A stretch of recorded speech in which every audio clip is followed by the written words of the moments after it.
आज खऱ्या अर्थानं होऊ घातलेल्या जिल्हा परिषद पंचायत समितीच्या निवडणुकीच्या माध्यमातून निश्चितपणानं शेवटचा दिवस फॉर्म भरायचा होता.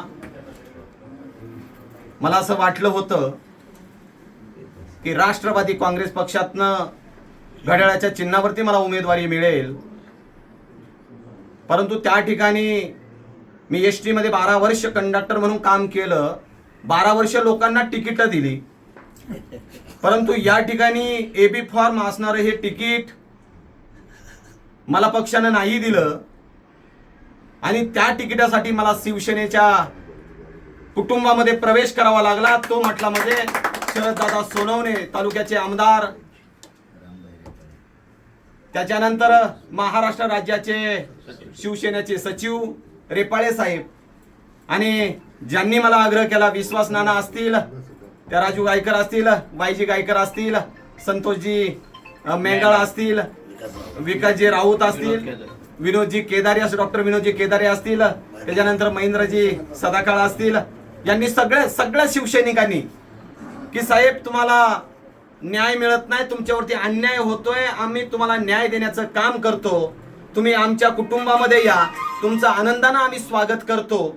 तर निश्चितपणानं या कुटुंबामध्ये आल्यानंतर मला असं जाणवलं की खरं तर आज पाहिलं गेलं सर्वसमावेशक सामावून घेण्याची खऱ्या अर्थानं ज्यांच्यामध्ये ताकद आहे, इथं मनभेद केले जात नाही, इथं मतभेद केले जात नाही, सगळ्यांना सामावून घेऊन हातामध्ये हात घालून पुढे चाललं जातं, जातीय भेद देखील केला जात नाही.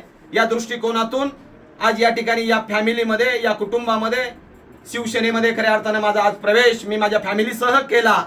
आणि ज्या वेळेस फॉर्म त्या ठिकाणी मी दिला आणि त्या फॉर्मला जोडूनच एबी फॉर्म आज दाखल केला, त्या ठिकाणी फॉर्मला लावून दिला. पहिल्यांदा मला एबी फॉर्म कसा असतो ते खऱ्या अर्थानं माझ्या मिसेसच्या रूपाने मला पाहायला मिळालं. जसं एबी फॉर्म कसा असतो मला माहित नाही, मला फक्त तिकीट एसटीची माहित होती, कारण 12 वर्ष कंडक्टर म्हणून काम केलं, ती तिकिटाची माहित होती, फक्त ती एसटीची माहित होती. या ठिकाणी उमेदवारी जे तिकीट वगैरे दिलं जातं ते माहित नव्हतं, फक्त शिवसेनेच्या माध्यमातून खऱ्या अर्थानं हे तिकीट मला माहित झालं. आणि इथून पुढं जोमानं ताकदीनं या ठिकाणी या तालुक्यामध्ये, या मतदारसंघामध्ये आणि जिल्हा परिषदेचे असणारे 2 पंचायत समितीचे उमेदवार माझ्या मिसेस सकट आणि जिल्हा परिषदेचा असणारा सिंधुताई कैलास गारे या उमेदवाराला निवडून आणण्यासाठी मी कटिबद्ध असेल. आणि सांगितलं पंचायत समिती उमेदवार महेंद्र सेठला देखील निवडून आणण्यासाठी या ठिकाणी मी कटिबद्ध असेल. एवढाच शब्द मी आज सचिव महाराष्ट्र राज्याचे रेपाळे साहेब आणि या तालुक्याचे आमदार दमदार सन्माननीय शरददादा सोनवणे साहेब यांच्या समोर या ठिकाणी मी देतो आणि या ठिकाणी मी थांबतो. धन्यवाद. कसा माणूस आहे आज याचा असून सुद्धा तस्करी या सगळ्या गोष्टी समाजात जाणून कुठलं बाहेर कुठलं बाहेर